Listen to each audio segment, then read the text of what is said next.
الرجيم بسم الله الرحمن الرحيم الحمد لله الذي هدانا لهذا وما كنا لنهتدي لولا أن هدانا الله لقد جاءت رسل ربنا بالحق والصلاة والسلام على رسول ثقلين محمود رب المشرقين والمغربين جد الحسن والحسين أبي القاسم محمد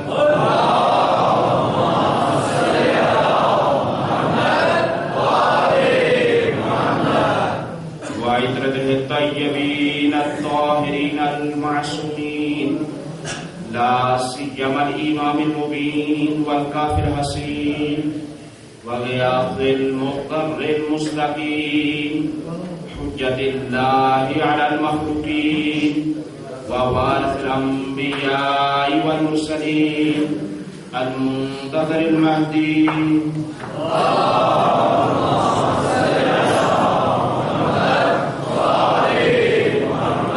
عجل الله تعالى له الفرج ولعنة الله على أعدائهم ومخالفيهم ومنكري فضائلهم ومناقبهم أجمعين أما بعد فقد قال الله سبحانه وتعالى في كتابه المجيد بسم الله الرحمن الرحيم واعبد ربك حتى يأتيك اليقين صلوات اللهم صل على محمد وآل محمد.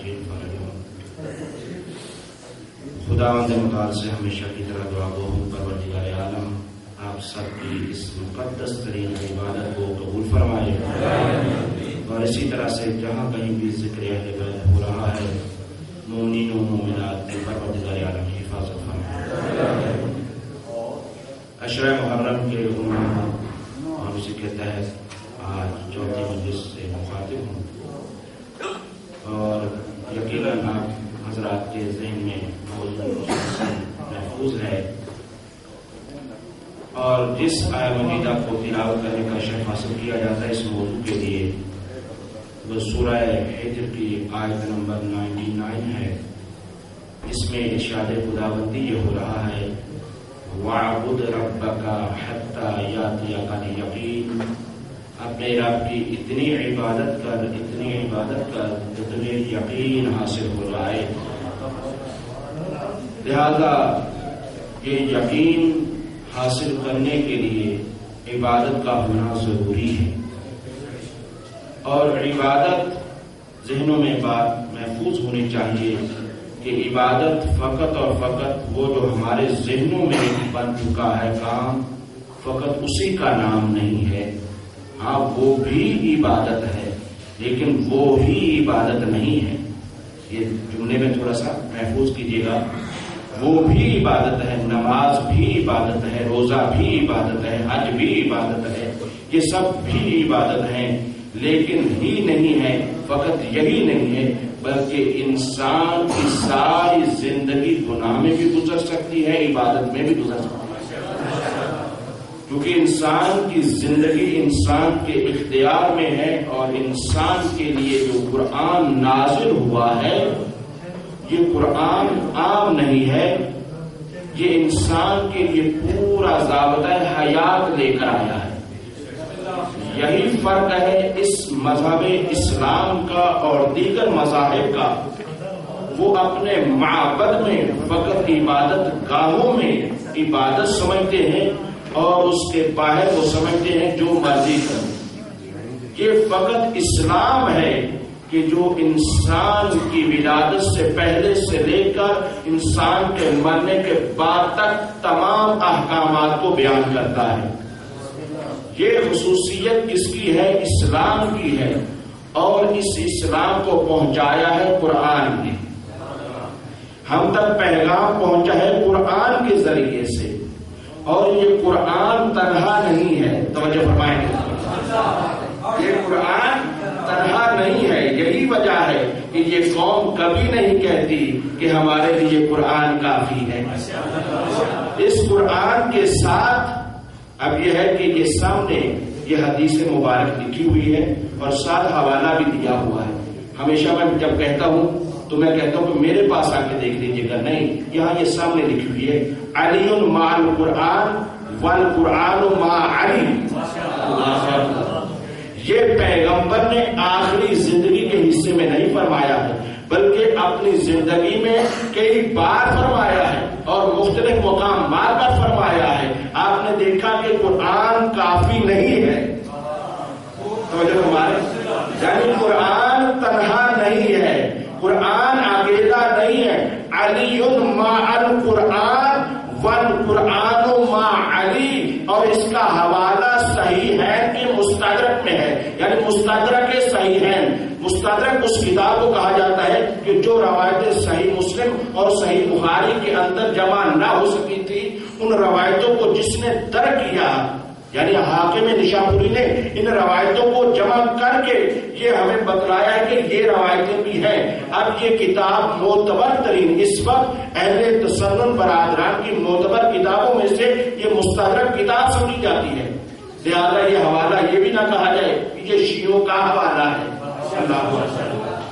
یعنی یہ حوالہ یہ نہ سمجھا جائے کہ یہ شیعوں نے اپنی کتاب کا حوالہ دیا ہے اور وہ اپنی طرف سے بنا لیتے ہیں، نعوذ باللہ، جبکہ ایسا نہیں ہے. یہ قرآن، پھر توجہ فرمائیں، میں کچھ خاص کہنا چاہ رہا ہوں اور اپنے مذہب کی حقانیت پر جا رہا ہوں بات کرنا.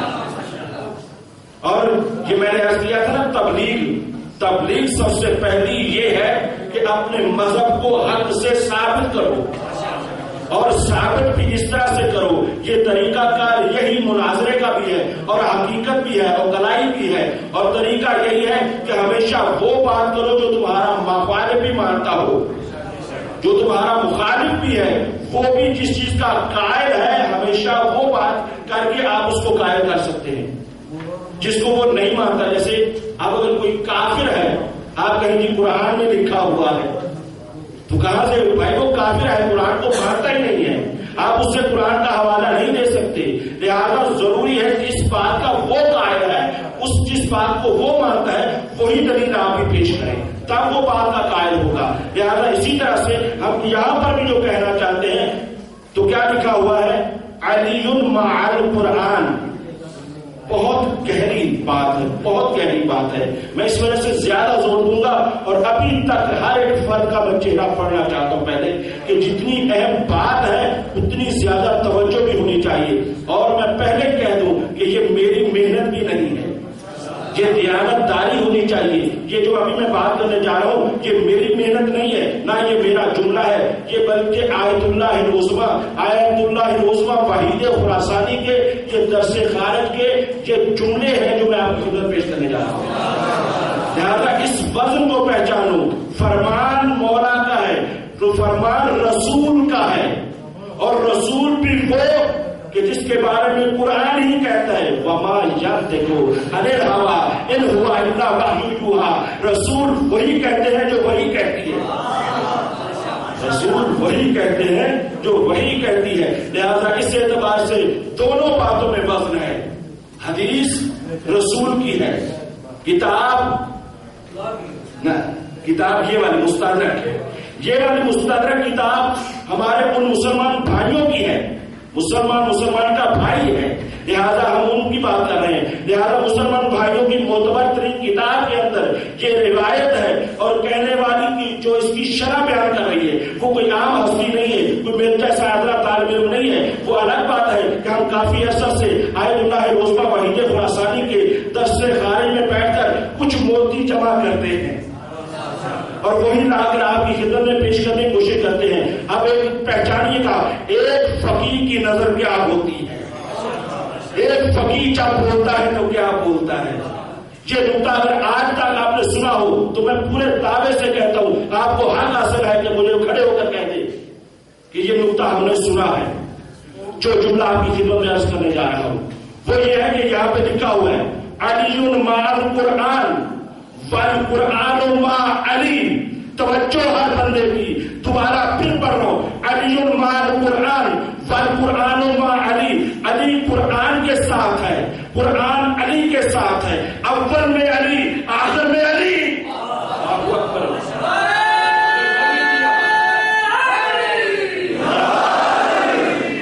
حدیث کا لہجہ تو پہچانو، حدیث کا تیور تو پہچانو۔ حدیث میں یہ نہیں ہے کہ القرآن مع علی علی مع القرآن، ایسا نہیں ہے، بلکہ علی مع القرآن، القرآن مع علی۔ دوبارہ آپ ضرور پڑھیں گے،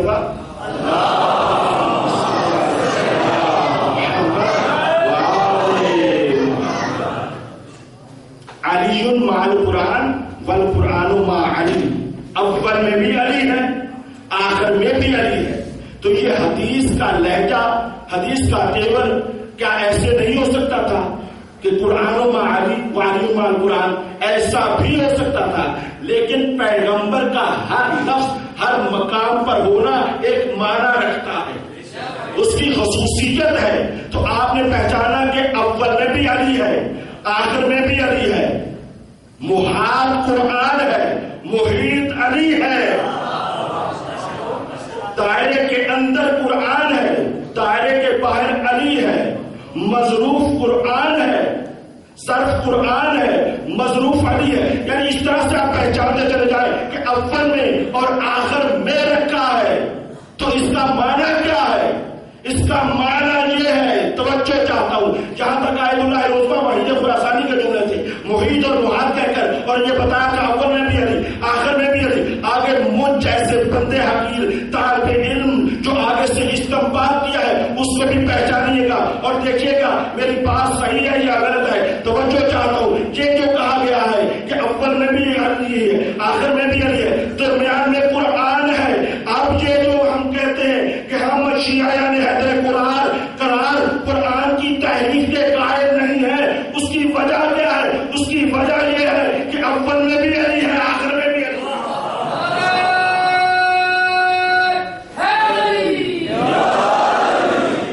یہ شیعہ قوم قرآن کی تحریف کے قائل نہیں ہے، اس کی وجہ یہ ہے کہ اول میں بھی علی ہے آخر میں بھی علی ہے، درمیان میں قرآن ہے۔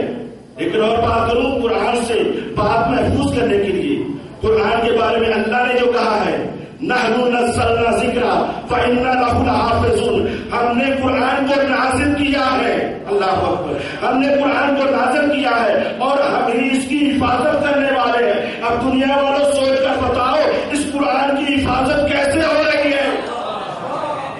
اس قرآن کی حفاظت کیسے ہو رہی ہے؟ اللہ نے کس کو مقرر کیا ہے؟ حفاظت اللہ ہی کر رہا ہے۔ جیسے قرآن کے اندر دونوں باتیں ہیں، مارتا کون ہے؟ یہ بات تو واضح ہے نا، سنتے رہتے ہیں، کون مارتا ہے؟ زندگی موت، فلاں صاحب کو موت آئے کیسے آئے؟ کون مارتا ہے؟ اللہ مارتا ہے۔ کبھی کیا کہتے ہیں کہ جی اسرائیل آیا اس نے مارا، یہ دونوں باتیں قرآن میں ہی ہے۔ کبھی قرآن میں کہا گیا کہ فرشتہ مارتا ہے، کبھی کہا گیا کہ اللہ مارتا ہے۔ تو در حقیقت اصل پاور خدا کے پاس ہے، لیکن اللہ نے اپنے کاموں کے لیے ہر چیز کے لیے کسی نہ کسی کو مقرر کیا ہوا ہے۔ تو ہم یہی پوچھنا چاہتے، نحن نزلنا ذکر وإنا لہ لحافظون، اس کا بتاؤ کہ حفاظت کرنے والا کون ہے؟ اس کو ذمہ داری سونپی ہے، اسی وجہ سے کیونکہ یہ ذمہ داری خود علی کو دی گئی تھی اور پیغمبر نے ارشاد بھی فرما دیا، اور پھر کیا فرمایا؟ حتی یرد علی الحوض، یہ ایک دوسرے سے جدا نہیں ہوں گے، کیا ہے کہ ایک دوسرے کے ساتھ ملے ہوئے، علی مع القرآن والقرآن مع علی لن یفترقا حتی یرد علی الحوض، یہ ایک دوسرے سے ہرگز جدا نہیں ہوں گے۔ اب حوض تک یہ جدا نہیں ہوں گے۔ اب دنیا جتنی کوشش کر لے، اللہ اکبر، جتنی کوشش کر لے، کبھی اہل بیت کو قرآن کو جدا نہیں کر سکتے۔ ارے دنیا نے سر تو کاٹ دیا، اللہ اکبر، دنیا نے سر تو کاٹ دیا، لیکن قرآن کو جدا نہ کر سکے۔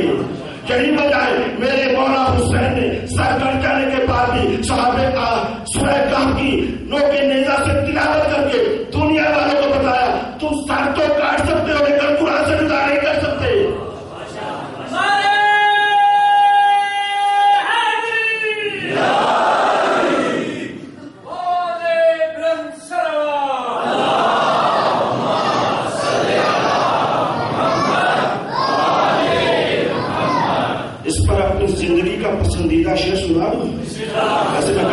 ہوں، پڑا حسین کے سامنے جو قرآن نیزہ پر، اللہ اکبر، پڑا حسین کے سامنے جو قرآن نیزہ پر یزید سوچ رہا ہے تو پھر کٹا کیا ہے؟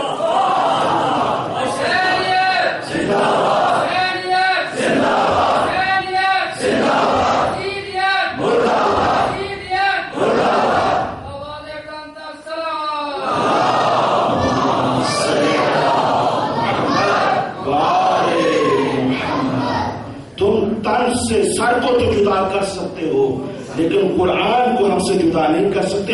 کیوں؟ پیغمبر فرما کر گئے ہیں لن یفترقا حتی یردا الیہ الحوض، یہ دونوں ایک دوسرے سے ہرگز جدا نہیں ہوں گے یہاں تک کہ یہ حوض کوثر پر پہنچ جائیں گے. اب اس کے بعد میں تمام ملت مسلمان کو کہتا ہوں اس روایت کو ذرا آنکھیں کھول کر پڑھو. یہ روایت تمام متفق علیہ کی حدیث ہے جس کا کسی کو انکار نہیں ہے. بعض حدیث سے ایک لوگ مانتا دوسرا نہیں مانتا، لیکن یہ وہ حدیث جو میں نے آپ کے سامنے رکھی ہے یہ وہ حدیث ہے کہ جو متفق علیہ ہے. اسی وجہ سے کیونکہ علی مع القرآن والقرآن مع علی، اب اسی وجہ سے پیغمبر نے سورہ بارات کی تبلیغ کے لیے علی کو کیوں بھیجا تھا؟ اس کی وجہ یہی تھی کیونکہ قرآن علی کے ساتھ تھا. علی جانتے ہیں، علی پہچانتے، اسی وجہ سے فرمایا کیونکہ علی کو قرآن کے ساتھ اس وجہ سے کیا. اور ادھر سے میرے مولا بھی یہ کہتے ہیں کہ میں علی جانتا ہوں کہ کون سی آیت کہاں پر نازل ہوئی ہے، کون سی آیت کہاں پر نازل ہوئی، کون سی صحرا میں نازل ہوئی، کون سی پہاڑوں میں نازل ہوئی، کون سی جنگوں میں نازل ہوئی، کون سی سروں میں نازل ہوئی، کون سی حرب میں نازل ہوئی، کون کس کس مقام پر آیت نازل ہوئی. جس کو قرآن کا علم ہوگا وہی قرآن کا وارث ہوگا، وہی قرآن کا مالک ہوگا. بس اسی قرآن نے آواز دی ایاک نعبد و ایاک نستعین. اے غلط تفسیریں کرنے والے پہچانو قرآن تمہیں یہ سبق دے رہا ہے. ایاک نعبد، ہم تیری ہی عبادت کرتے ہیں اور واقعاً کوئی لائق عبادت ہے ہی نہیں جس کو میں نہیں آپ نے، جس کو علی سجدہ کرے، اللہ اکبر، جس کو نبی سجدہ کرے وہی لائق عبادت ہے، کوئی لائق عبادت ہے ہی نہیں. ایاک نعبد و ایاک نستعین، اور تجھ ہی سے مدد مانگتے ہیں اور کوئی ہے ہی نہیں جو اللہ کے علاوہ مدد کرے، صرف اللہ ہے. لیکن میں یہ کہنا چاہتا ہوں، میں نے کل بھی اشارہ کیا تھا، یہ جو یا اللہ مدد کہا جاتا ہے یہ ٹکراؤ کیوں کراتے ہو؟ ہم کو یا اللہ مدد ایک انکاری تو نہیں ہے، ہم کبھی انکار تو نہیں کرتے ہیں کہ آپ ہمارے مقابلے میں ہم جو نعرہ لگاتے ہیں، میں نے عرض کیا تھا ہم طاغوت کے مقابلے میں نعرہ لگاتے ہیں. یا علی مدد کا نعرہ طاغوت کے مقابلے میں، اور اس کی وضاحت میں کر چکا ہوں. لیکن یہی بتانا چاہتا ہوں وَإِيَّاكَ نَسْتَعِينُ، اور تجھ ہی سے مدد مانگتے ہیں. لیکن یاد رکھو یہاں پر فقط رک نہیں جانا ہے، ساتھ ساتھ یہ بھی یاد رکھنا ہے کہ اگر اللہ کہے کہ اللہ کوئی اور نہیں، اگر اللہ کہے وَاسْتَعِينُوا بِالصَّبْرِ وَالصَّلَاةِ، نماز اور روزے سے بھی مدد طلب کرو. تو پھر وہ نعرہ نہ لگاتے ہیں نا نہیں اللہ ہم تو یا اللہ مدد ہی کہیں گے، روزے اور نماز کو نہیں مانیں گے. اگر ہمت ہے تو اس آیت کا بھی انکار کر کے دکھاؤ. کیا یہ قرآن کی آیت نہیں ہے؟ میں نے حدیث پڑھی ہے وَاسْتَعِينُوا بِالصَّبْرِ وَالصَّلَاةِ. ماہ رمضان میں مولانا لوگ بہت زور دیتے ہیں اس بات پر، لیکن ساتھ یہ بھی وضاحت کر دیا کرو کہ اس استعانت کا معنی کیا ہے، اس مدد کا معنی کیا ہے. اللہ ہی مدد کرتا ہے، لیکن اللہ مدد کرواتا کس سے ہے یہ بھی تو بتاؤ. کس کے ذریعے سے مدد کرواتا ہے، کس کو کہتا ہے؟ کہتے ہو نا ہوا چلانے والا فرشتہ ہے. تمام امور جتنے بھی ہیں اس کے لیے اللہ تعالیٰ نے ہر کام کے لیے کیا ہے فرشتوں کو مقرر کیا ہوا. تو یہ جو اس سے اعتبار کے اس طرح کے امور ہیں وہ کس کو دیے ہیں، وہ کس کے لیے ہیں؟ اب یہ ہے کہ حتیٰ کہ میں انشاءاللہ تعالیٰ بھی آگے گفتگو میں آگے پڑھوں گا بھی جناب ابراہیم کے بارے میں بھی کہ حضرت ابراہیم جب جا رہے تھے لیکن مدد کے لیے فرشتوں کا ڈائریکٹ اس طرح کا مسئلہ نہیں ہے، بلکہ ہمیشہ آگے چل رہا ہوں یہ ہے کہ وَاسْتَعِينُوا بِالصَّبْرِ وَالصَّلَاةِ، یہ کہہ کر وہی استعانت ہی کا لفظ ہے، بین ہی وہی الفاظ ہے. ایاک نعبد و ایاک نستعین، وہاں پہ کیا ہے؟ نستعین، ہم تیری ہی عبادت کرتے ہیں اور تجھی سے مدد مانگتے ہیں. اور وہاں کیا ہے؟ وَاسْتَعِينُوا بِالصَّبْرِ وَالصَّلَاةِ، صیغہ امر ہے، یعنی مدد مانگو. وہ اللہ ایک دفعہ کہہ رہا ہے اپنے بندوں سے کہ مجھے یوں کہو کہ ہم تیری ہی عبادت کرتے ہیں اور تجھی سے مدد مانگتے ہیں، اور دوسری مرتبہ وہی کہہ رہا ہے کہ نماز اور روزے سے بھی مدد مانگو. تو اس کا مطلب کیا ہے؟ اللہ اکبر. اس کی خاص وجہ کیا ہے؟ وجہ یہی ہے کہ وہ بتانا چاہتا ہے کیا میری ذات کے ساتھ میری بات کو بھی مانتے ہو یا نہیں؟ کیا فقط میری ذات کو ہی مانتے ہو یا میری بات کو بھی مانتے ہو؟ نہیں، بعض دفعہ انسان بہت زیادہ اپنے آپ کو ثابت کرنے کی کوشش کرتا ہے. بلکہ اس سے کہا جاتا ہے کہ ایک صاحب کھیتوں میں کام کر رہے تھے، کوئی بچہ سامنے آتا ہوا دیکھ رہا ہے. بچہ دیکھا، کہا کہ وہاں پہ وہ میرا حقہ پڑا ہے، وہ ذرا اٹھا کے دیکھ رہا ہے. وہ لے کر آیا، بیچارے لا کر دیا. کہا کہ بیٹا یہ بتاؤ تم ہو کون؟ کہا بابا جی میں سید ہوں. کہا یہ تو بہت گستاخی ہوگی، جب واپس رکھا ہو. یہ کون سا احترام ہے بھائی؟ یہ کون سا احترام ہے؟ اگر منگوائی ہے تو آپ یہ تو زحمت نہ کرو کہ واپس رکھو. تو ایسے میں تو اللہ کو تو نہ مانو کہ اس کی ذات کے لیے تو آپ بہت زیادہ کریں، لیکن ذات کے ساتھ میں نے عرض کیا تھا، توجہ چاہتا ہوں سب پڑھے لکھے ماشاءاللہ چہرے میرے سامنے. آپ توحید ذاتی کے فقط قائل نہ ہو، توحید صفاتی بھی ہے، توحید افعالی بھی ہے، توحید عبادی بھی ہے. سب کا قائل ہونا پڑے گا. سب میں ایک ہی ذات کو ماننا ہوگا کہ ایک ہی ذات ہے. اب اس اعتبار سے اب ذات کے ساتھ اس کی صفات کو بھی مانو، اس کی ذات کو بھی ماننا ہوگا. اور جب اس کی ذات کو مانا تو پھر ان کی صفات کو بھی ماننا ہوگا. اور ان کی صفات کے اللہ تعالیٰ نے اپنی صفات کے کچھ ذاتوں کو، کچھ ہستیوں کو مظہر بنا کر بھیجا ہے. کچھ ہستیوں کو اپنی ان صفات کا مظہر بنا کر بھیجا ہے، ان کو بھی ماننا ہوگا. اللہ تعالیٰ نے اپنے افعال انجام دیے اور ان افعال کے لیے بھی مظہر بنا کر بھیجا ہے. کیا قرآن کے اندر حضرت ابراہیم علیہ السلام کا پرندوں کو خلق کرنا موجود نہیں ہے؟ یقیناً ہے نا. تو خالق تو اللہ ہے. یہ حضرت ابراہیم کیوں خلق کر رہے ہیں؟ مردوں کو تو زندہ اللہ طاقت رکھتا ہے. حضرت عیسیٰ علیہ السلام کیوں زندہ کر رہے ہیں؟ بھائیو اس پہ اوپر غور کیوں نہیں کرتے؟ کیوں؟ اس وجہ سے ہے کسی نے اللہ کو نہیں دیکھا. اب اللہ کو دیکھ نہیں سکتے، ایمان کیسے لے کر آئیں گے؟ اللہ کو کیسے مانیں گے؟ تو اس کی وجہ یہی ہے اللہ تعالیٰ نے اپنی ذات کے چند ہستیوں کو مظہر بنا کر بھیجا ہے اور یہی بتانا چاہے ان ہستیوں کو دیکھتے دیکھتے جاؤ، مجھ تک پہنچتے جاؤ گے.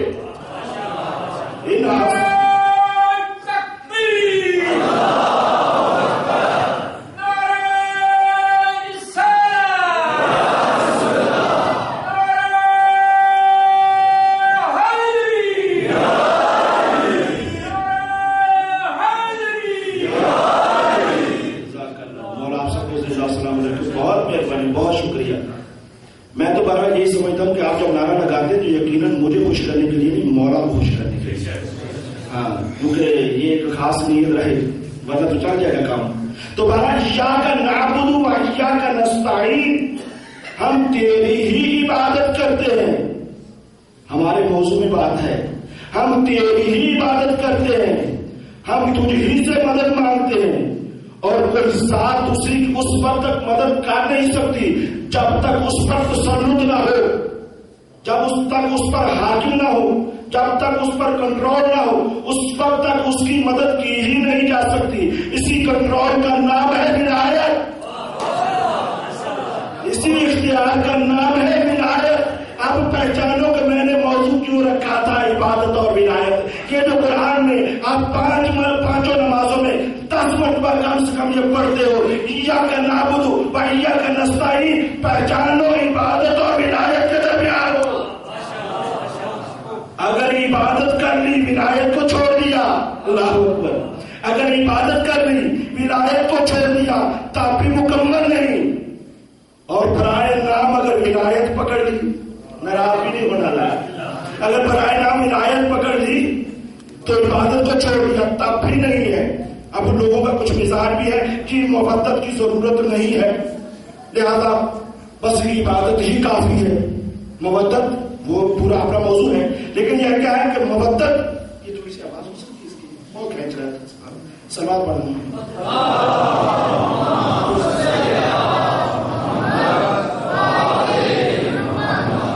کچھ لوگوں کا خیال کیا ہے، یہی بات ظاہری طور پر جو عبادت کر لی بس وہی کافی ہے، اور کچھ لوگوں کا خیال یہ ہے کہ نہیں، بس ظاہری طور پر مبدت کر لی، ولایت قدم بھری ہے تو کافی ہے. نہیں، دونوں کا بہت گہرا تعلق ہے. اور میرا موضوع کی اہمیت کو بھی آپ پہچانیں گے کہ ولایت عبادت کے بغیر، ولایت عبادت کے بغیر مکمل نہیں ہے. توجہ فرمائیں گے، بہت احتیاط سے، بہت باریک نکتا ہے. ولایت عبادت کے بغیر مکمل نہیں ہے، اور عبادت ولایت کے بغیر قبول نہیں ہے. جب تک یہ ولایت ساتھ نہ آ جائے عبادت قبول ہی نہیں ہے.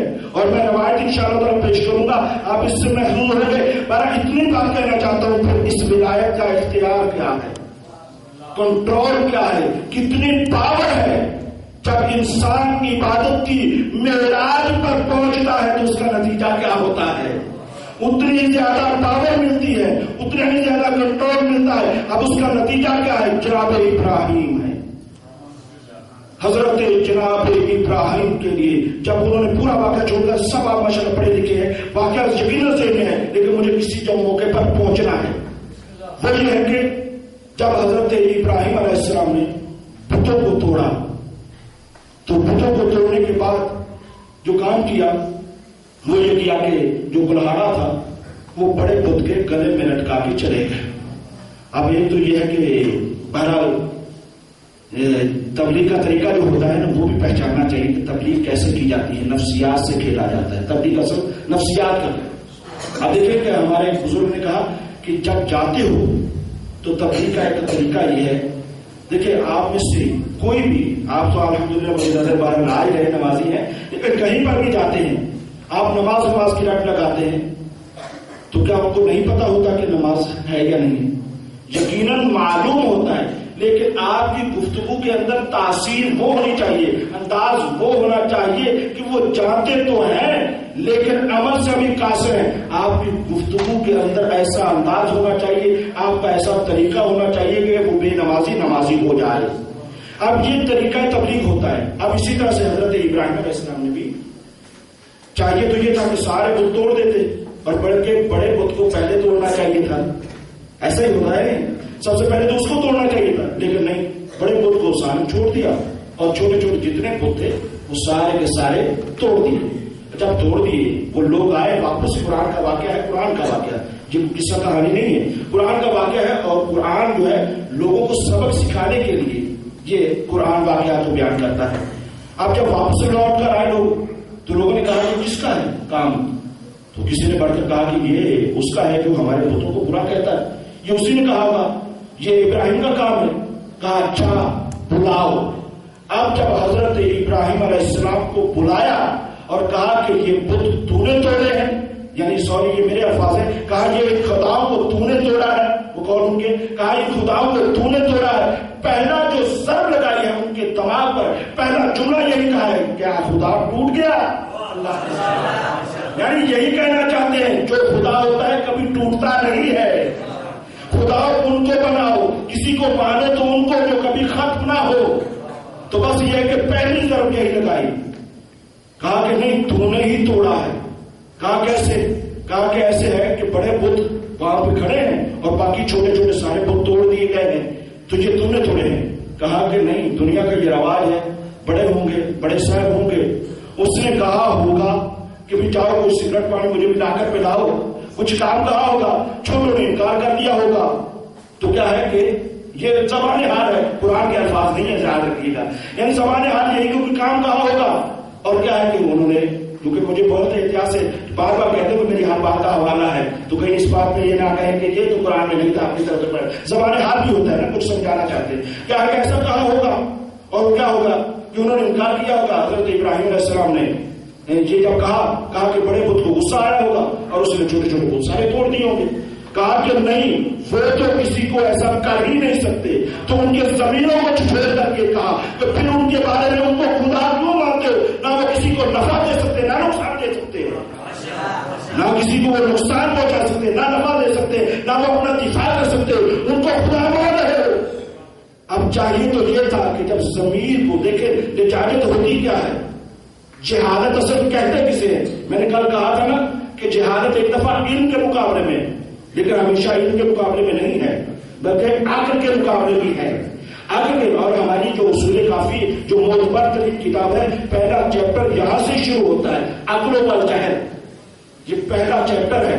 تو وہاں سے بات کروں. مانا یہ ہے کہ جہالت یہ تھی کہ چاہیے تو یہ تھا کہ کہتے تھے کہ آپ نے ہمارے ضمیروں کو جھنجھوڑ دیا، لیکن نہیں. فَحَرِّقُوهُ، قرآن کہتا ہے کہ انہوں نے سب نے مل کر یہ کہا کہ حضرت ابراہیم کو جلا دیا تھا. توجہ چاہتا ہوں، یعنی کیا کہہ رہے ہیں کہ حضرت ابراہیم کو جلانے پر آمادہ ہو گئے. اور جب جلانے پر آمادہ ہوئے تو کیا ہوا؟ حضرت ابراہیم علیہ السلام کے لیے آگ کو جلایا گیا. اور جب آگ کو جلایا گیا تو اتنی آگ زیادہ جلائے گی، جو لکھا ہے قصص القرآن والوں نے، قصص الانبیاء والوں نے جو لکھا ہے کہ اتنی آگ جلائی گئی تھی کہ آسمان سے باتیں کر رہی تھی. یعنی اس انداز سے اتنی زیادہ آگ جلائی تھی. لیکن میں یہ کہوں گا کہ ایک ابراہیم کے لیے، توجہ چاہتا ہوں، ایک ابراہیم کے لیے اتنی بڑی آگ جلانے کی ضرورت کیا ہے؟ ابھی میں بہت بڑی بات کرنے جا رہا ہوں. اتنے ایک انسان ہے، اتنی بڑی آگ جلا کیوں رہے ہو؟ ارے چھوٹی سی آگ جلاؤ، ایک انسان ہے، جلا دو. نہیں، اتنی بڑی آگ جلانا اس بات کی خود دلیل ہے. تم خود ہی اقرار کر رہے ہو جس کو جلایا جا رہا ہے وہ آگ نہیں ہے. تم اس بات کا خود ہی اقرار کر رہے ہو. اب یہ جو کہا جاتا ہے کہ جی امام حسین علیہ السلام بیعت کر لیتے، جب اتنی دنیا بیعت کر چکی تھی تو امام حسین علیہ السلام بھی بیعت کر لیتے. اتنا اصرار کیوں کیا؟ تو یعنی اس طرح سے جو کہا جاتا ہے، میں یہ کہتا ہوں کہ ادھر سے جو کہتے ہو کہ حضرت امام حسین علیہ السلام یزید کی پیر کر لیتے، اتنا انکار کیوں کیا امام حسین علیہ السلام؟ یہ جو کہتے ہو، میں یہ کہتا ہوں کہ حکومت وقت کو تو یہ سوچنا چاہیے کہ اگر دنیا میں آپ نے دیکھا کہ بڑے بڑے لوگ آتے ہیں، حکومتیں آتی ہیں، کچھ لوگ مانتے ہیں، کچھ نہیں مانتے، لیکن اگر یہ آپ دیکھیں کوئی جھگڑا نہیں ہوتا، کوئی دنگا فساد نہیں ہوتا، لیکن ادھر سے بار بار کہا جا رہا ہے، بیعت کے لیے پکارا جا رہا ہے. تو یہ جو کہا جاتا ہے کہ امام حسین علیہ السلام بیعت کر لیتے، اتنا انکار کیوں ہے؟ میں پلٹ کر کہتا ہوں کہ اتنا اصرار کیوں ہے؟ اللہ اکبر. اتنا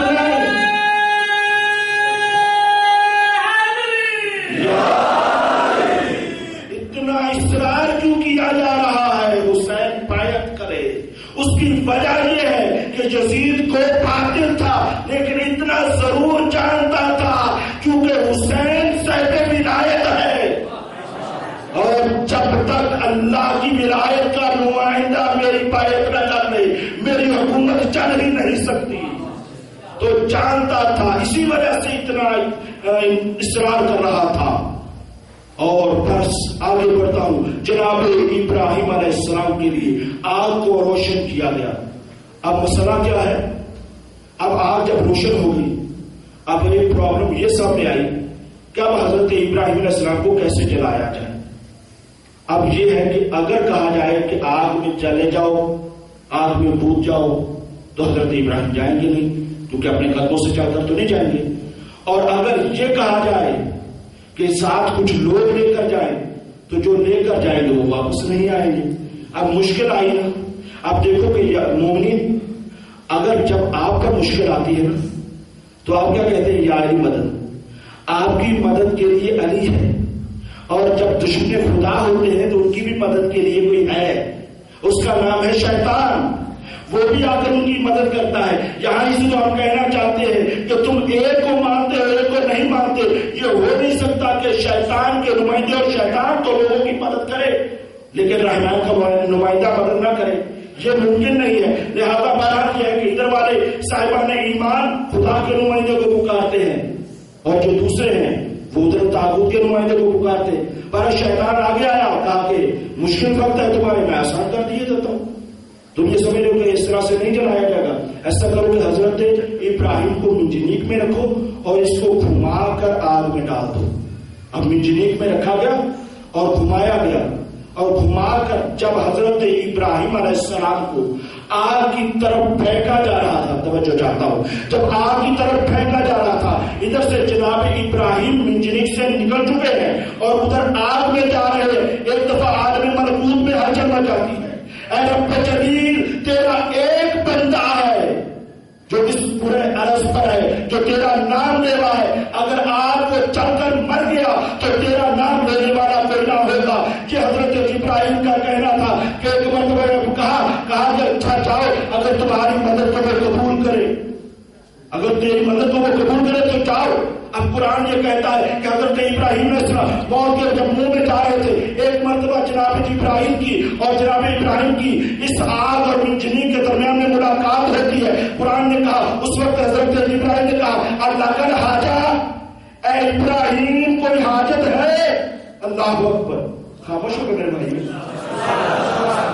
خاموش میں تو دیکھیں، ہوا میں تو بارہ مجھے نہیں چلانا آتی. آپ پھر کہتے ہیں کہ کچھ لوگ کیا سب درس کی طرح پڑھتے ہیں. آپ درس کی طرح سنتے تو میں درس کی طرح پڑھوں گا نا، لیکن اگر آپ مجلس سنیں گے تو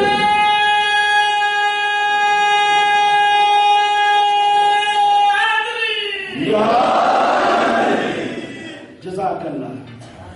آپ پیچھے کمرے تو نہیں رکھے ہوئے، منہ نہیں بیٹھے ہوئے، بس آپ کو خوش ہو جانا کہ یہ بھی بڑی دلیل ہے.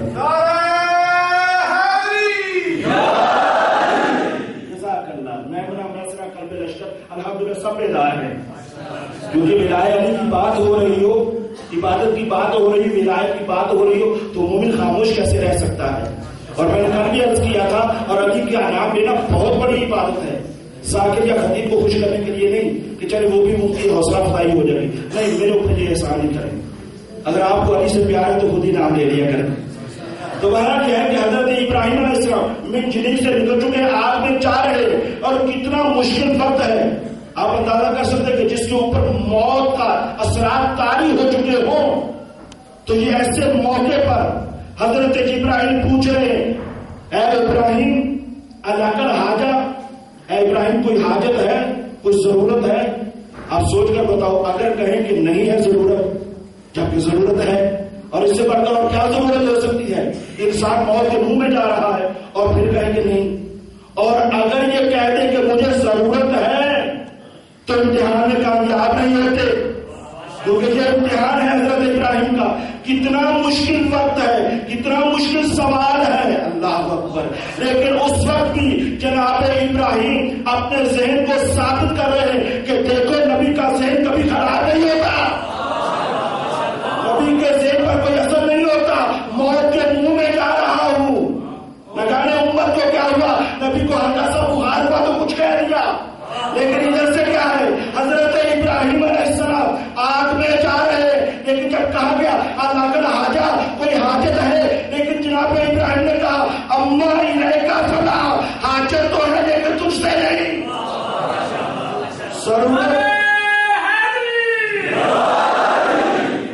ضرورت تو ہے لیکن تجھ سے نہیں. وہ خوب جانتا ہے، اس کو خوب معلوم ہے کہ مجھے کیا ضرورت ہے. ابراہیم اسی طرح سے جب آگ کی طرف بڑھتے ہیں تو ایک دفعہ آواز قدرت آتی ہے، یا نار کونی بردا سلاما علی ابراہیم، اے آگ ابراہیم پر ٹھنڈی ہو جا. اور ٹھنڈی بھی ایسی کہ سلامتی بھی ہو. ایسا نہ ہو کہ کیٹو پہاڑ بن جائے کہ تاکہ سردی سے ڈٹر کر نعوذ باللہ حضرت ابراہیم کیونکہ دیکھے دو طرح سے. لیکن یہ بھی بتا دوں، کبھی انشاءاللہ پوچھیں گے تو حوالہ بھی دے دوں گا، جہنم میں دو طرح کے عذاب ہوں گے، سردی کا بھی ہوگا، گرمی کا بھی ہوگا. تو بہرحال یہ ہے کہ کبھی کبھی انسان کو گرمی بھی مار دیتی ہے، سردی بھی مار دیتی ہے، لیکن انداز فصاحت و بلاغت قرآن یہ فصاحت و بلاغت یہی تو معجزہ ہے. فقط اگر یہ کہا جاتا کہ آگ ابراہیم پر ٹھنڈی ہو جا تو ممکن ہے اتنی ٹھنڈی ہو جاتی کہ حضرت ابراہیم کو نقصان پہنچتا. لیکن قرآن نے کہا یا نارو کونی بردا سلاما علی ابراہیم، اے آگ ٹھنڈی ہو جا، سلامتی کے ساتھ ٹھنڈی ہو جا. تو یہ ہے جناب ابراہیم کی ولایت کہ جس کے ذریعے سے جب وہاں پہ پہنچے اللہ نے اس پر آگ کو ٹھنڈا کر دیا. یہ ہے جناب ابراہیم کی ولایت. لیکن جس کو ہم مانتے ہیں, ہم کیوں کہتے ہیں ہمارے آئمہ وہ تو باقی 1,24,000 انبیاء سے افضل کیوں ہیں؟ پیغمبر خاتم نبی سے نہیں, باقی نبیوں سے کیوں افضل ہیں؟ اس کی وجہ یہ ہے کہ حضرت ابراہیم وہ جس پر اپنے اوپر آگ ٹھنڈی ہوئی, اور اہل بیت کا گھرانہ وہ جو اپنے چاہنے والوں پر آگ کو ٹھنڈا کرتا ہے.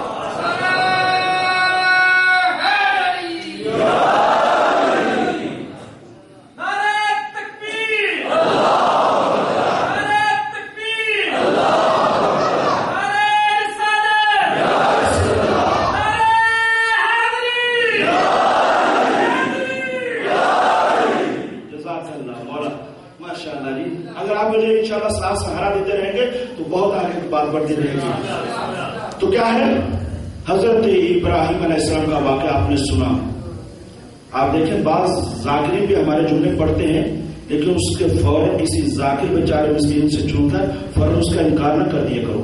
اب میں حوالے دینے کا زیادہ قائل تو نہیں ہوں کیونکہ خطابت چلی جاتی, لیکن ابھی جو میں کہنے جا رہا ہوں باقاعدہ اس کا حوالہ علامہ باقر مجلسی نے بہار الانوار میں یہ اس روایت کو نقل کیا ہے. کون؟ علامہ باقر مجلسی. اتنی عظیم ترین ہستی ہے. بہار الانوار 110 جلدوں کی کتاب ہے. اسی لیے ہم اپنے نوجوانوں کو کہتے ہیں کہ مومنین نوجوانوں بزرگوں کی اہمیت کو پہچانو. انہوں نے آج کے دور میں نہیں, اس دور میں جب یہ گاڑیاں موٹریں نہیں تھی, اس دور میں چل چل کے جا کر ان محنتوں کے ذریعے سے کتابوں کو جمع کیا ہے. اور 110 جلدیں ہیں بہار الانوار کی. اور ساتھ ہی میں تحفے کے طور پر یہ بھی کہنا چاہتا ہوں, میں روزانہ بھول جاتا لیکن یہ پیغام دینا ضروری ہے. جیسے چند دوائیاں ہر گھر کی ضرورت ہے. مجھے کسی نے کہا نہیں, میں اپنی ذمہ داری شرعی سمجھ کر بول رہا ہوں. یہ جیسے چند چیزیں گھر میں ضروری ہوتی ہیں, گھر میں نزلہ زکام بخار ہر ان چیزوں کی دوائیاں رکھتے ہیں اکثر لوگ. بہرحال یہ ہے کہ چند کتابیں بھی ہر گھر میں ضروری ہیں اور کتابوں کا تعلق ہے روح کے ساتھ. اب میں وہ کتابیں گنواتا ہوں. یہ سامنے باہر اسٹال لگتا ہے, مجھے کسی نے کہا نہیں, ذمہ داری سے بات کر رہا ہوں, یہ اپنی شاید ذمہ داری سمجھ رہا ہوں. مجھے نہیں پتا کہ یہ بیچارے لگانے والے کون ہیں کیسے, لیکن یہ کہنا چاہتا ہوں کہ آپ کے گھر میں اگر یہ کتابیں ہیں تو بہت اچھی بات ہے. اگر نہیں ہے تو یہ کتابیں ہر گھر کی ضرورت ہے. ہر مسلمان, ہر مومن بھائی کی ضرورت ہے. سب سے پہلے تو مسلمان ہونے کی پہچان یہ ہے کہ وہ قرآن گھر میں رکھتا ہو. یعنی یہ ہے کہ ہر مسلمان کے گھر میں قرآن ہونا چاہیے اور ترجمے والا ہونا چاہیے تاکہ وہ قرآن کو سمجھ بھی سکے, کیونکہ عربی میں ہے ترجمے والا قرآن, اور اس میں یہ ہے کہ جواتی صاحب کا بھی ہے ترجمے والا قرآن اور شیخ محسن علی نجفی صاحب کا بھی ترجمے والا قرآن ہے, اور باقی بہرحال قرآن پاک ترجمے والا. دوسری ہماری معتبر ترین کتاب کون سی ہے؟ نہج البلاغہ. اللہ اکبر, یہ نہج البلاغہ کیا کتاب ہے, کبھی انشاءاللہ تعالی اس کا تعارف الگ سے رہے گا. دوسری کتاب ہے مفاتیح الجنان, دعاؤں کی کتاب ہے. انسان مریض ہوتا ہے, انسان کی روح بھی مریض ہوتی ہے, انسان کا جسم بھی مریض ہوتا ہے. انشاءاللہ تعالی اس پر بھی میری بات آئے گی کہ جسم کی بھی 6 حالتیں ہیں, روح کی بھی 6 حالتیں ہیں. تو بہرحال یہ ہے کہ مفاتیح الجنان روحوں کا علاج ہے, دعائیں اس کے اندر وہ بھی ہونا چاہیے. اگر کسی کو اولاد نہیں ہے تو دعائیں اس کے اندر موجود ہیں, رزق کی کمی ہے تو دعائیں اس کے موجود ہیں. ہم پیر صاحب مولانا صاحب کے پیچھے بھاگتے ہیں لیکن مولا کے پیچھے نہیں بھاگتے کہ مولا نے کیا کہا ہے. ہمارے مولا نے ہر چیز کے بارے میں بتایا ہے نا, تو مولا نے جو یہ دعائیں فرمائی ہیں وہ مفاتیح الجنان کے اندر موجود ہے. اب بعض لوگوں کو برا نہ لگے تو چوتھی کتاب کا نام ہے توضیح المسائل, کیونکہ توضیح المسائل بھی ضروری ہے, کیونکہ اگر انسان اپنی من مرضی کرتا رہے گا تو نتیجہ صفر ہوگا. لہذا اس وجہ سے ہر جو بھی انسان ہے, میں اپنی بات کو یاروں کا کمپلیٹ ہی کر دیتا ہوں تاکہ مجھے شاہ صاحب نے تصور دیا ہے کہ آپ اکثر باتوں کو یہ کہہ جاتے ہیں کہ میں اس پر بولوں گا, لیکن آپ میں بولوں گا نہیں کہہ رہا, میں اس کو کمپلیٹ کر دیتا ہوں کہ تقریر ہمارے یہاں کیوں ضروری ہے. اور یہ تقریر ہمارے یہاں نہیں, یہ قاعدہ وکلائی ہے. اب مجھے نہیں پتا کہ کون مانتا ہے کون نہیں مانتا, لیکن میں دیکھیں اگر ایک بین الاقوامی زبان ہے، عقل تو سبھی کے پاس ہے نا. میں عقلی قاعدہ آپ کے سامنے رکھوں گا، میں یہ نہیں کہوں گا کہ فلاں مجتہد نے یہ کہا، فلاں بزرگ نے یہ کہا، فلاں نہیں. عقلی قاعدہ آپ کے سامنے رکھتا ہوں، اگر آپ کو اچھا لگے تو مان لیجیے گا، اگر نہیں لگے تو آپ کی اپنی مرضی. نہ میں قرآن سے پڑھ رہا ہوں نہ میں حدیث سے پڑھ رہا ہوں. ایک عقلی وہ کا بات کرنے جا رہا ہوں کہ جو 2 اور 2 4 والی بات ہے. تقلید عقلی طور پر کس طرح سے ضروری ہے؟ وہ یہ ہے کہ 4 حالتیں ہیں انسانوں کی، 4 حالتیں ہیں. 4 طریقوں سے انسان زندگی کرتا ہے. عالم کا تقلید کرنا ایک بات، جاہل کی تقلید کرنا 2 باتیں، جاہل کا عالم کی تقلید کرنا 3 بات، اور عالم کا جاہل کی تقلید کرنا 4 باتیں. اب ان میں سے کون سی صحیح ہے کون سی غلط ہے؟ سب سے پہلے جاہل کا جاہل کی تقلید کرنا صحیح ہے. آپ خود تسلی سے جواب دیتے جائیں، ٹھیک ہے. اس کو کوئی عقل مند ماننے کے لیے تیار نہیں ہے. ایسے ہی ہے جیسے ایک راستے کو آپ بھی نہیں جانتے، میں بھی نہیں جانتا، لیکن پھر بھی جا کر آپ سے پوچھ رہا ہوں کہ آپ بتائیں کہ راستہ کدھر جاتا ہے. بھائی آپ کو بھی نہیں پتا، مجھے بھی نہیں پتا. تو جاہل کا جاہل سے راستہ پوچھنا کیا ہے؟ غلط ہے، عقلاً غلط ہے.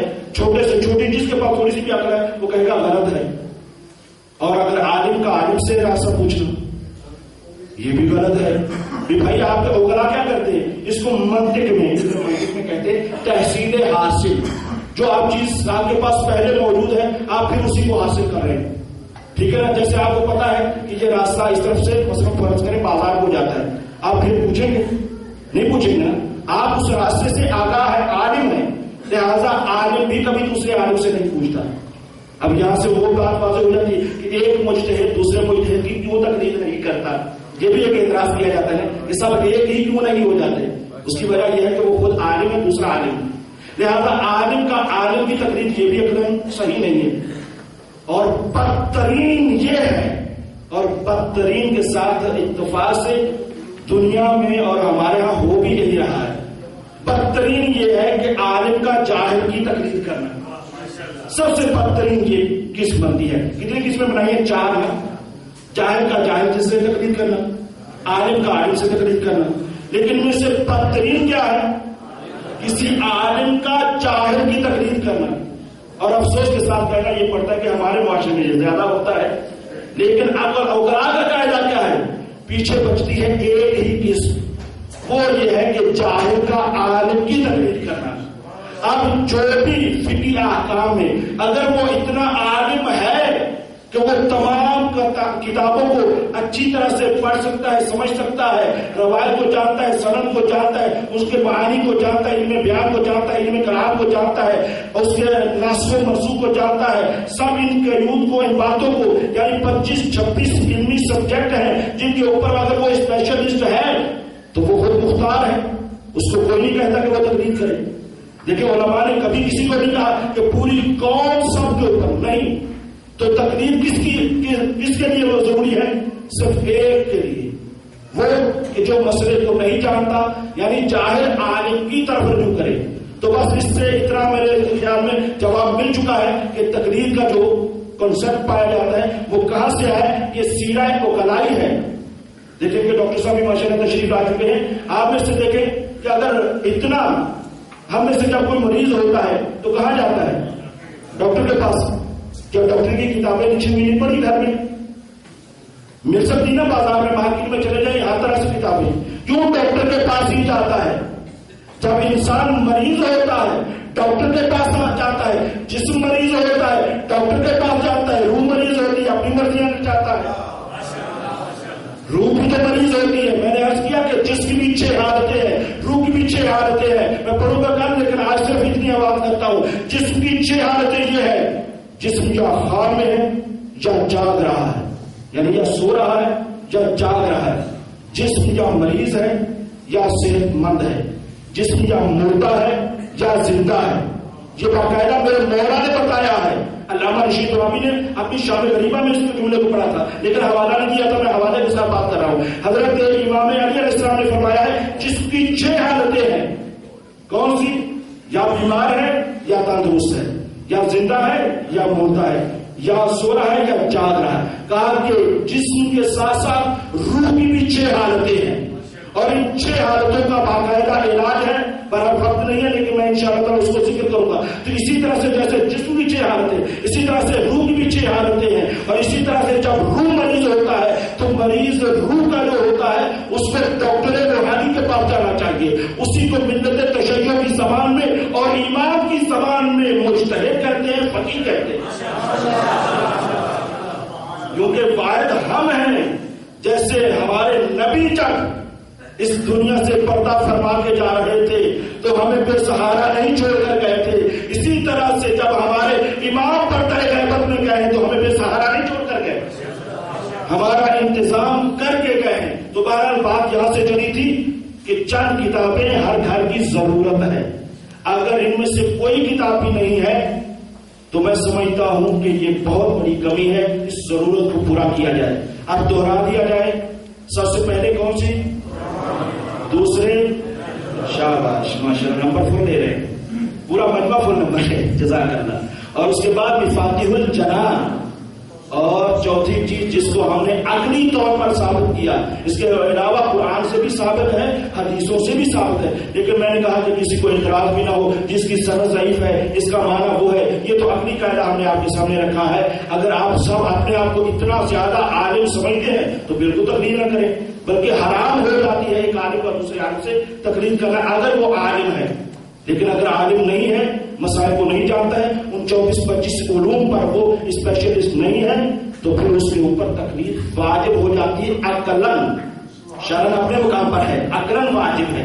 جیسے روح کے لیے ڈاکٹر، جیسے کے لیے ڈاکٹر کے پاس، اسی طرح روح کے لیے. بہرحال یہ ہے کہ یہ کتابیں ہر گھر کی ضرورت ہے. اب حضرت ابراہیم علیہ السلام، وہاں سے بات کو مکمل کرنا چاہتا ہوں. حضرت ابراہیم علیہ السلام پر آگ ٹھنڈی ہوئی اور ادھر سے بہار الانوار کی کتاب سے پڑھ رہا تھا. وہ کیا تھا کہ ایک مرتبہ مامون راوی ہے اور کہتا ہے سہل ابن حسین خراسانی، میں ناموں کے ساتھ وضاحت کے ساتھ پڑھ رہا ہوں، سہل ابن حسین خراسانی. یہ مامون کہتے کہ میں بیٹھا ہوا تھا امام کی خدمت میں، امام جعفر صادق علیہ السلام کی خدمت میں.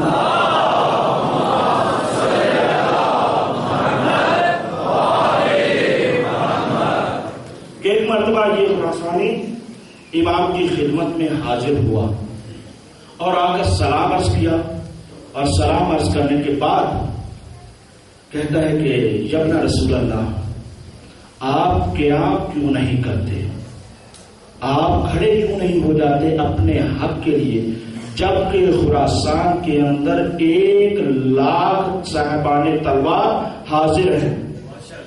دیکھیں میں ایک بات تھوڑی سی یہ بھی بتانا چاہتا ہوں کہ بعض دفعہ ایک جملے کے لیے ہمیں کہاں کتنی محنت کرنا پڑتی ہے اور نوجوان بڑی جلدی سے. میں نے ترجمہ بہار الانوار کا دیکھا، وہاں 1,000 لکھا ہوا تھا.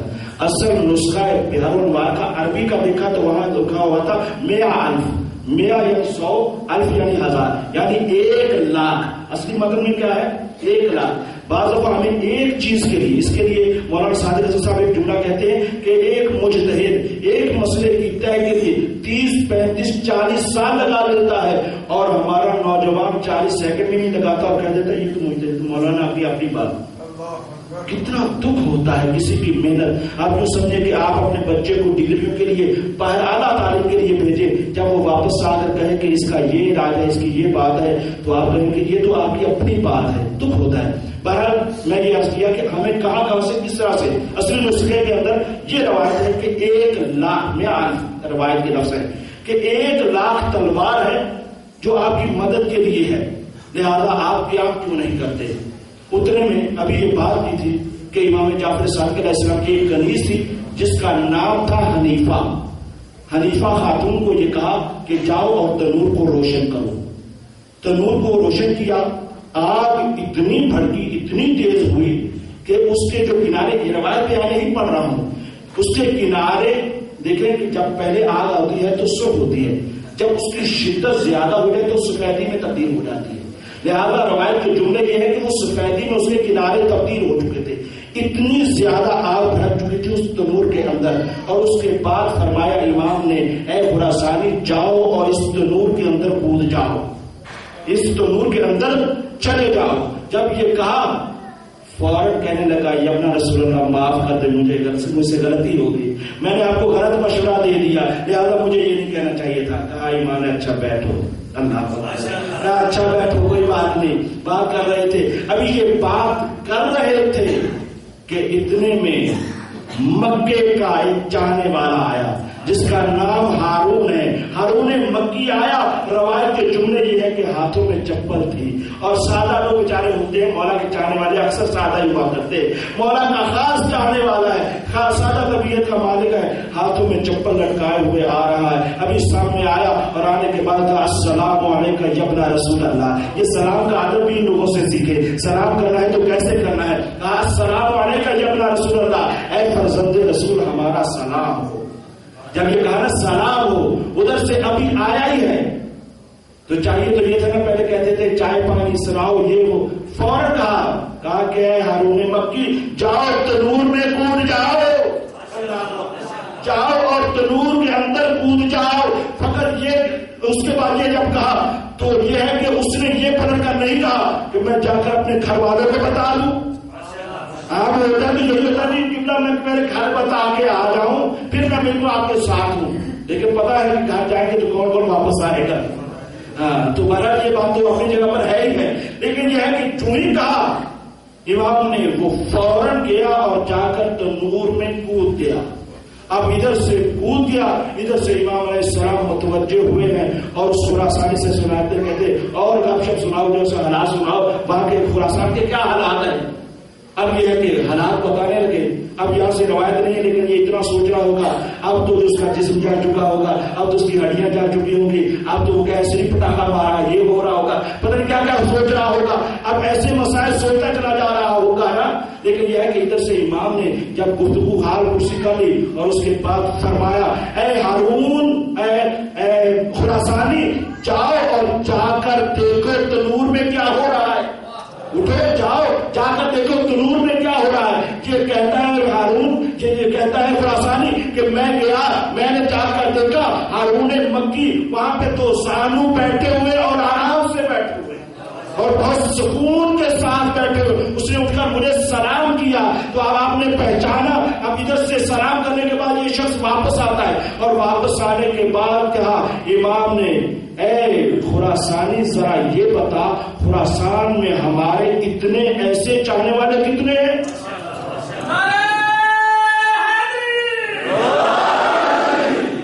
ایسے چاہنے والے کتنے ہیں. شرمندہ ہو کر کہنے لگا یا ابن رسول اللہ ایسا تو کوئی ایک بھی نہیں ہے, ایسا تو کوئی ایک بھی نہیں ہے. امام نے پلٹ کر فرمایا اگر 5 بھی ہمیں ایسے چاہنے والے مل جائیں تو ہم قیام کر سکتے ہیں. اور پھر اس کے بعد فرمایا کہ نحن عالم بالوقت, ہم اس وقت کو بہتر جانتے ہیں کب قیام کرنا ہے. دنیا آج پردہ غیبت میں بیٹھے ہوئے امام پر اعتراض کرتے ہیں, لیکن وہ بہتر جانتے ہیں کہ کب قیام کرنا ہے. تو بس اعتراض کا حق نہیں ہونا چاہیے, دعا ہونی چاہیے, التجا ہونی چاہیے اور واسطہ یہ ہونا چاہیے اے منتقم خون حسین الاجل الاجل, اے خون حسین کا بدلہ لینے والے جلدی آ جا, تو ہے جو حسین کے خون کا بدلہ لے گا. ہاں عزیزو, یہ دن رونے رلانے کے ہیں. میں آپ کو زحمت نہ دیتا, 3-4 دن سے آپ سن رہے ہیں, میرے مزاج کو پہچان چکے ہیں. میں آپ کو زحمت نہ دیتا ان الفاظ کے ساتھ. آج اگر میرے سامنے یہ الفاظ نہ ہوتے کہ آج میں ان کا مسائل پڑھنے جا رہا ہوں جن پر ان کی ماں نے بھی نہیں رویا ہے. اے ماں بہنوں, آج آپ کے حصے کا مسائل ہے. اگر آپ مومن بھی رو کر آنسو بہا کر اس ماں کے لیے تسلیت کا سبب بن جائیں تو آپ کو اجر و ثواب ملے گا. وہ 2 کون سے بچے ہیں؟ وہ اول محمد ہیں, وہ اول محمد ہیں. یہ وہ بچے ہیں کہ جن کو ماں نے بھی نہیں رویا ہے. ہر ماں چاہتی ہے اگر اس کا بچہ دنیا سے چلا جائے، ہر ماں رہ کر اپنا غم ٹھنڈا کر دیتی ہے، لیکن عزاداروں یہ بچے ایسے ہیں، بس عزاداروں روزے عاشور آئی، ایک مرتبہ یہ بچے ماں کے پاس آئے، کہا اماں ہر کوئی مندر میں جا رہا ہے، ہمیں ماموں جانی اجازت نہیں دے رہے، بس میں مختصر کر رہا ہوں، ہمیں اجازت نہیں دے رہے، لیکن جب یہ کہا نا پہلی مرتبہ جناب زینب نے کہا جاؤ فضا ذرا میرے بھائی کو جو بلا کر لاؤ، جناب امام حسین کو بلایا گیا، بلا کر پہلی مرتبہ بی بی نے کہا کہ اے میرے بھیا میں نے زندگی میں کبھی تم سے کچھ نہیں مانگا، کبھی کچھ نہیں مانگا، صرف اتنی مانگتی ہوں، صرف اتنا مانگتی ہوں میرے ان بچوں کو مکتب کی اجازت دے دو، میرے ان بچوں کو فقط اجازت دے دو، بس یہ چھوٹے چھوٹے بچوں کو اجازت ملی، ایک مرتبہ یہ زوجنا پر سوار ہوئے، یہ سوار ہو کر مکتب کی طرف چلے ہیں، اور جب چلے جا رہے خوب جنگ چلتے چلے جا رہے، کیوں اس کی وجہ یہ ہے کہ یہ عبداللہ کے بیٹے ہیں، یہ جعفر طیار کے بیٹے ہیں، عزیزوں ایک مرتبہ جنگ کرتے کرتے ایک مرتبہ حکم یہ ہوا ارے یہ علی کے نواسے ہیں، جعفر طیار کے بیٹے ہیں، اور اس طرح سے کہنے کے بعد کہا کہ ان پر مل کر حملہ کرے، یہ کہنا تھا عزیزوں، کہیں سے تلواریں آنے لگی، کہیں سے نیزے آنے لگے، یہ بچے چھوٹے چھوٹے بچے، لیکن عزیزوں سننا نفسیاتی سا جملہ ہے، لیکن عزیزوں دیکھنا کہ جب چھوٹا بچہ گرا ہے نا، لیکن اس سے پہلے میں ایک منظر کھینچنا چاہتا ہوں، یہ خطبہ نے اس منظر کو کھینچا ہے، بیان کیا ہے، ادھر سے امام حسین علیہ السلام جب ان بچوں کو سوار کر چکے، ادھر سے بچے زوجنا پر سواری پر سوار ہیں، بچوں کی نظر پانی پر نہیں ہے، شہادت پر ہے، لیکن حسین کیا پر ہے، ادھر سے بچے گھوڑے پر سوار ہوئے، حسین ٹینے پر، جناب فضا تلے خیمہ پر، جناب زین مسلح عبادت پر، اور کہتی چلی جا رہی ہے کیسے جنگ لڑے، اکام خوب لڑے، لیکن ایک مرتبہ آزادار ہے جب کچھ ہوتا گیا ہے، اور اس نے کیا آواز دی، جب بڑا گرا تو اس نے کیا آواز دی، جب بڑا گرا صدروں کو سن لینا، کیونکہ آواز کی ضرورت جہاں تک پہنچ رہی ہے پہنچ رہی، اگر دل ہی دکھ جائے، اگر دل دکھ جائے تو ایک دفعہ ہائے ضرور کر دینا، مجھے اس چیز کا احساس ہو رہا ہے، لیکن آزاداروں لیکن جب بڑا گرا، ہر بندہ سوچے جب بڑا گرا تو اس نے کیا آواز دی، ماموں میرا آخری سلام، ماموں میں گر گیا، لیکن آزاداروں سن لو میری ماں بہنوں اگر آواز آئی تو رو کر جواب دینا، جب لیکن چھوٹا گرا تو ایک مرتبہ کہا اماں میں گر گیا، اماں میں گر گیا، جب یہ آواز دی ادھر سے بچے گھوڑے سے گرے، حسین ٹیلے پر گرے، فضا تلے خیمہ پہ گری، جناب زینب مسلح عبادت پر گری، خدایا تیرا شکر میری کمائی تیرے کام آ گئی، میری کمائی تیرے کام آ گئی، چاہیے تو یہ تھا کہ میں رک جاتا، لیکن مصائب اس سے اور زیادہ ہے، پھر آگے کیا ہوا، امام حسین علیہ السلام جب ان بچوں کے لاشوں کو لے کر آئے، ہر خاتون ہر لاشے پر آتی تھی، ہر ماں اپنے بچے کی لاشے پر آتی تھی اور آ کر روتی تھی، لیکن جب یہ بچے آئے، ان کے لاشیں آئے، کسی نے بڑھ کر جناب زینب سے یہ کہا اے زینب میرے تو لال آئے ہیں، ان کے لاشیں آئے ہیں، کیا نہیں ماتم کرو گی، کہا نہیں میرا اکبر بھی زندہ ہے، اکبر کا ماتم کرنے والوں کہا علی اکبر میرا بھی زندہ ہے، میں نہیں ماتم کروں گی،